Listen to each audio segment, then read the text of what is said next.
السلام عليكم ومرحبا بكم في قناتي وقناتكم قناة بنت يدي. اليوم جبت لكم وصفة اللي راها دايرة ضجة في المواقع التواصل الاجتماعي، وكذلك راها دايرة ضجة بين اليوتيوبرز الكبار. انا وحده ما كنت مصدقه هاد الوصفة باللي راح تجي بنينه بالبزاف، واليوم قلت راح نجربها مع خواتاتي. جربتها والنتيجة نتاعها بهرتني. ان شاء الله حبيباتي هاد الوصفة تجربوها وتنال الاعجاب ديالكم.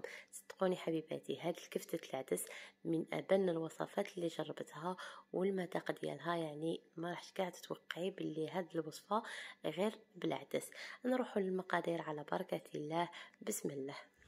هنايا عندي كميه تاع العدس، يعني قيمه كاس تاع العدس. هنا ضفت عليه الماء سخون وبيته ليله كامله وهو يترطب هذاك العدس.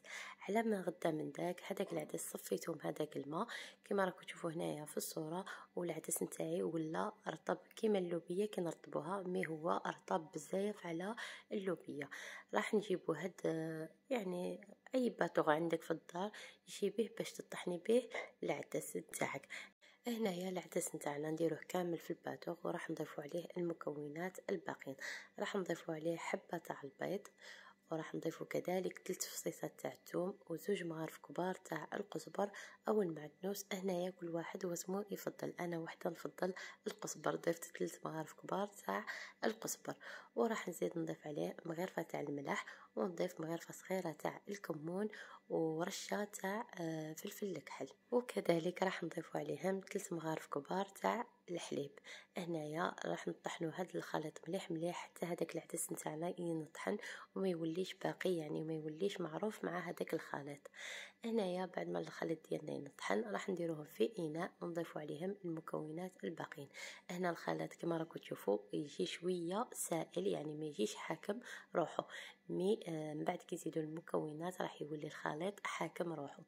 هنايا راح نضيفوا عليه 3 مغارف كبار تاع لا شابلوغ، ونخلطوا الخليط ديالنا مليح حتى يولي حاكم روحو.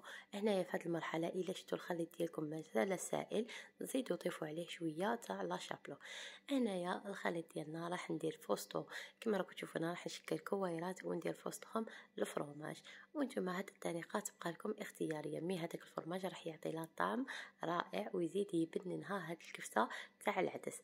ونبقاو غير بشويه بشويه ونشكلوا هكا. يعني هنايا شويه راح تجيكم الطريقه شويه صعيبه، مي ماشي تعذب بزاف، غير كي نكونوا نحشيو فيها هذيك الفرماج شويه تكون صعيبه. مي نتمنىكم كامل بكم تجربوا هذه الوصفه وتردوا عليا.